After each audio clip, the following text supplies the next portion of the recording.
కూతురా? అందరికీ తను కొద్ది రోజులకి మాట్లాడుకోవటానికి ఒక సెన్సేషనల్ న్యూస్గా మాత్రమే ఉన్నది. వాణ్ణి నా చేతులతో చంపేయాలి. దానికి నువ్వు తోడుగా ఉండాలి. వాడిని చంపాలా? చంపాలని ఎవరు చెప్పారు? నువ్వు నాతో పాటు ఉంటే చాలు. అది నేనే చేయాలి. కానీ దానికెందుకు నేను? 10,000 సుపారీ ఇచ్చి ఎవరిని చంపమంటే వాళ్ళని చంపే ఈ కాలంలో ఇంత డబ్బులు ఖర్చు పెట్టి నన్నెందుకు మీతో పాటు తీసుకొచ్చారు? నేను చేర్చుకోలేదు. తెలుసో తెలియకో నువ్వే నా దగ్గరికి వచ్చావు. కోర్టు అతన్ని విడుదల చేసిన తర్వాత నేను ముందు వెళ్ళింది ఆ కేసుని విచారించిన పోలీస్ ఆఫీసర్ దగ్గరికి. మిస్టర్ ఆంధ్రపర్, జోర్జ్ కోర్షి ఆంధ్రపర్. మిస్టర్ ఆంధ్రపర్, నేను ఈ కేసు విషయంలో ఏమీ చేయలేను. నేను ముందే చెప్పాను కదా, సంఘటన జరిగిన ఆ రోజు రాత్రి మేము అతన్ని పట్టుకున్నాం. బెయిల్ దొరికితే అతను ఎవరికీ చిక్కకుండా పోతాడన్న విషయాన్ని ప్రాసిక్యూషన్ న్యాయస్థానంలో అప్పుడే చెప్పింది. కానీ ప్రయోజనమే లేదే. కోర్టులో లాయరు నిందితుడిని గెలిపించాడు కదా, మనమేం చేయగలం? ఊర్లో ఉన్న అందరు అన్నయ్యలు ఇలా చేస్తే ఇంక మాకేంట్రా పని? డైలాగ్ అంతా ఏం కాదు సార్, అదే నిజం. ఉన్నది చెప్తున్నావా? ఒక్క నిమిషం, నేను ఇప్పుడే వస్తాను. ఏంటయ్యా ప్రాబ్లం? సార్, వాళ్ళు నా చెల్లెల్ని ఏడిపించినందుకే వెళ్ళి వాళ్ళని కొట్టాను. ఇప్పుడు మేము లోపల ఉన్న వాళ్ళు బయట తిరుగుతున్నారు. మీరేం చేయరని కూడా నాకు బాగా తెలుసు.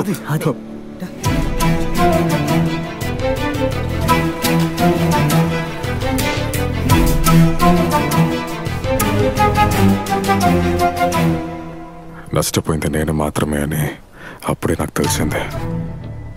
పగ తీర్చుకోవడం నా అవసరమని. ఇంకా దాన్ని ఎలా చేయాలని ఆలోచించినప్పుడు ప్రతిసారి నువ్వే నా కళ్ళ ముందు కనిపించేవాడివి. ఒక నిమిషం హోల్డ్ చేయి. బండి కాస్త సైడ్. నువ్వు రేపు ఫోన్ చేయి. బయలుదేరే ముందు కాస్త కాల్ చేసి. రోడ్లో నిలబడి ఫోన్ మాట్లాడుతున్నావేంట్రా? Sorry brother. వీడు బాగుపడ్డా. ఓకే.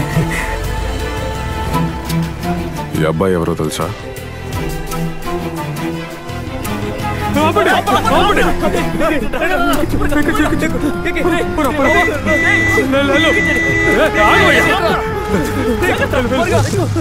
కొంచెం హాస్పిటల్ తీసుకెళ్ళండి. మీరే ఏదో ఒకటి చేయాలి.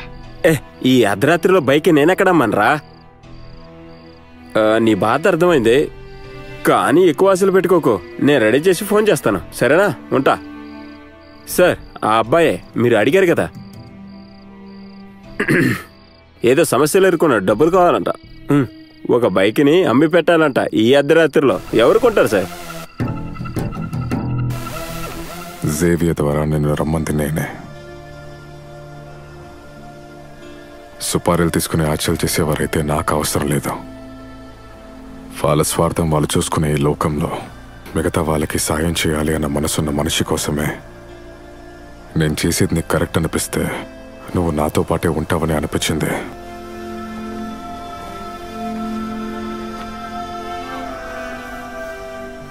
కార్లో కూర్చోండి, ఇక్కడంత సేఫ్ కాదు.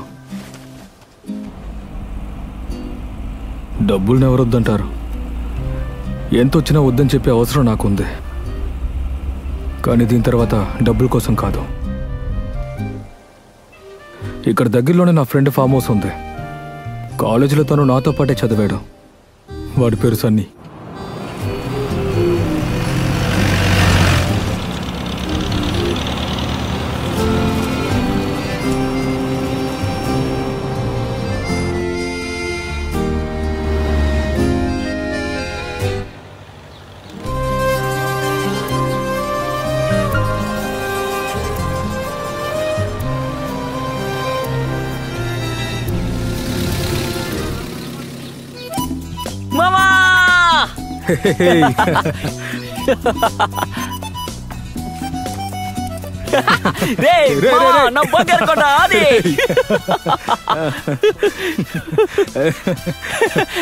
ఏంట్రో ఇంత డీసెంట్ గా తయారయ్యా?